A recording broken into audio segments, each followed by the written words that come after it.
the deal was that John could select any 3 blocks at random from the first 10. And Craig would sign with the key related to each one of those 3 blocks a private message. So that's what occurred. Sure. And then there was probably an hour and a half of discussion around a whole lot of things about, why and circumstances in his life that saw him step away from the from the Satoshi role, and a few other things. And they discussed also the meeting that they had in Sydney a couple of years earlier. And then John came back to me and he said, "Stefan, you need to get a couple more people to see what I've seen." And I said, "Yeah, I'd be happy to do that."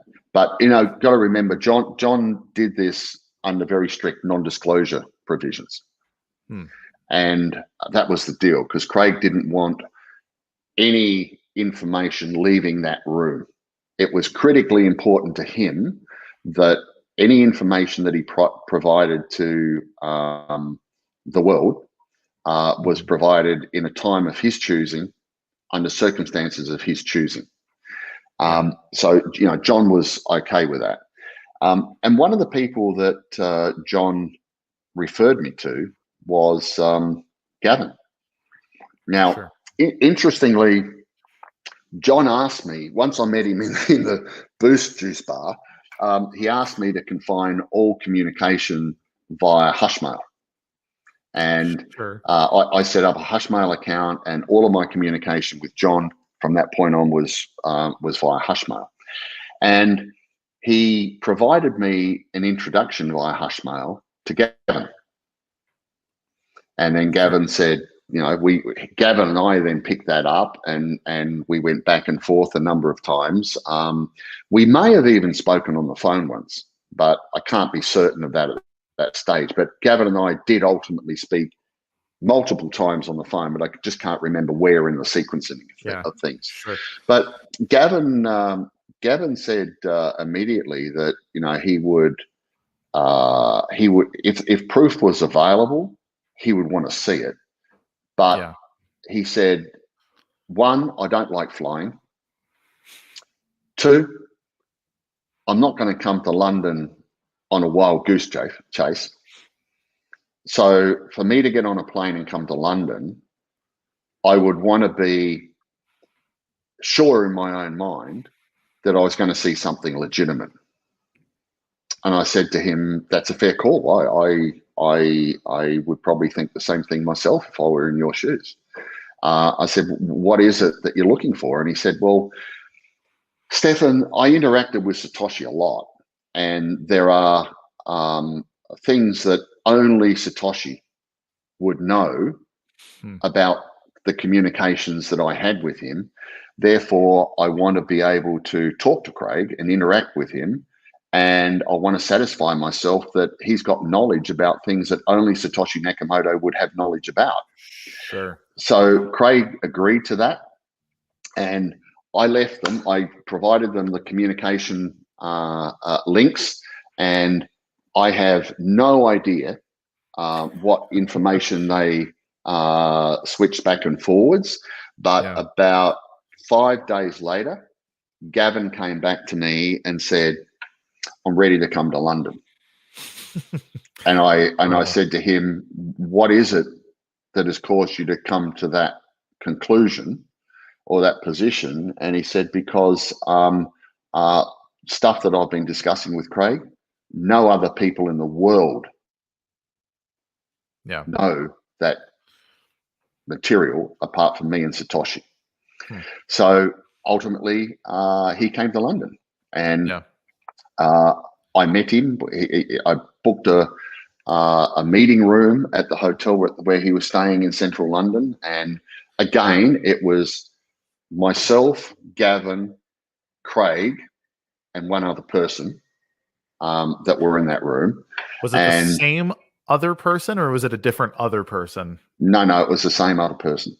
Okay. And Gavin read and signed a non-disclosure and agreed that whatever happened in that room was not going to leave that room. Right. And then he was given the same choice as John was, to select at random any 3 blocks from the first 10 and to dictate a private message that Craig would then sign. And that's what happened. And actually before that, the 2 of them sat side by side opposite me at a table, and they continued, obviously, the dialogue that they'd been having that I wasn't privy to. And Gavin's asking, well, I've never figured out what this was intended for, and I never figured out why you did that. And Craig's got a pencil and paper, and he's writing fucking equations and doing all this stuff.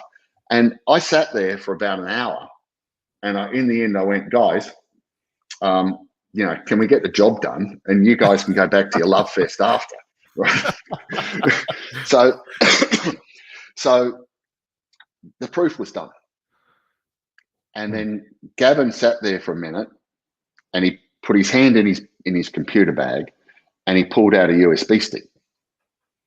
And he said to Craig, I want you to put your keys on there, and I want you to do the same proof on my laptop. And Craig went, no way, mate. I'm not doing that, because you and I both know as soon as I do that, you pick your laptop up and you go off wherever else you go off in the world, and you've got traceable, identifiable information that I don't want you to have. Right. And the agreement was this stuff doesn't leave the room. You walk out of here with your laptop, it leaves the room. And Gavin said, well, promise. And Craig went, you can promise all you want. It's not going to happen. Promise. That's adorable. And then I sat there, and, Gavin's going, well, I need, because he said, I walk out of this room and I say I've seen what I've seen. And it's not that I don't believe what I've seen, but I say I've seen what I've seen. Everyone in the world is going to say you've been conned. And they're going to look for every which way to say that you've been conned. And he said, if it's done on my machine, I know my machine is not doctored in any way. So there was a bit of heated debate for about 15 minutes. And then I said, what about this? We pick up the phone and we call one of the office staff and tell them to go down to Dixon's and buy a laptop. Craig, you can say what specification, and you say, I don't give a shit, just any laptop. I just want to run Linux on it. Okay, right, okay. So we'll get someone to buy this laptop, hot-footed over here to this room. They can deliver it to you, Gavin, and you can check it, that it's authentic packaging, it's never been opened. And that's what happened. This laptop was delivered about 2 hours later. Gavin cut it, opened it, all the plastic wrapping, sealed, opened it, took everything out of the box. He sat there and ran it up, and he connected it to the hotel Wi-Fi. And then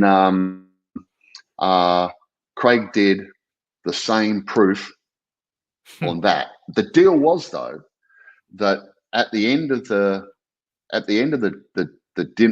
demo, Craig would take that laptop home. Sure. Yeah. It was his responsibility to secure the information that he wanted secure. Not mine, not Gavin's, not the other third party. And that was the deal. So that's what happened. Now, the interesting thing was, when the phrase was typed in to sign, there was a spelling error in it. So when Craig hit enter, the proof failed.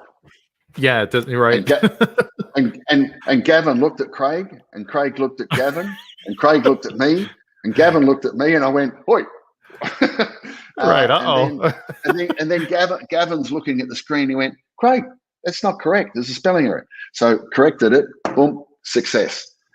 So they did three proofs, and then Gavin sat there. In all honesty, Gavin sat there, looked at the table for a few seconds, and shook his head, and he said, "In all honesty, I've thought about what I would do if I ever came face to face with Satoshi. Not that I ever thought it would happen, but I thought, what would I do? And he looked at Craig and he said, Craig, every time I've thought about it, I've come to the same conclusion. And the man stood up, put his hand out, and he said, all I want to do is say thank you. Now, fascinating. If you've ever seen grown men cry, it happened at that point in that room. Craig cried. Gavin looked like he was going to cry. I'm sitting there going, oh, Jesus, I've got tears in my eyes. But that's what happened on that day. And then we met for breakfast the next morning at the hotel, talked about a whole lot of things. Craig was an emotional wreck. I took him for a bottle of wine afterwards to calm him down. We met Gavin for breakfast the next morning and talked about a whole lot of stuff around Bitcoin. And then in the afternoon, he flew back to the States. Wow. That was what happened. There was another individual that John recommended that I get to do, that I organised to do a proof session. I won't name the guy. I don't think it's worth it. But he asked for money. He would do a proof session if he received payment for his time. I thought about it, and it didn't work out. Interesting. Are there any? Actually, we're at the top of the hour. I want to respect your time, so we should wrap up here. I can give you a little more if you can take it. Yeah, no, I'd be honored to keep this going. So, are there other people? I know Calvin has mentioned that he's seen a proof, and that there are maybe others. But how many people on Earth have seen similar signings that you're aware of? In my presence, at least 6. Interesting. And all private. These are not publicly. All private. All private, individually, and none of them know the other. That's interesting. So that's. I had one person who is very active in the crypto space and has been for many years, and extremely knowledgeable technically, and was a huge skeptic, but had done work with me and said, I'm very skeptical. And I said, would you like, if Craig's willing, would you be prepared to do a proof session? And the answer was yes. So they came into a private boardroom in Golden Square in London and sat down at the end of the table. I didn't. I had a cup of coffee outside the room. I'd seen bloody proof sessions. I've seen too many.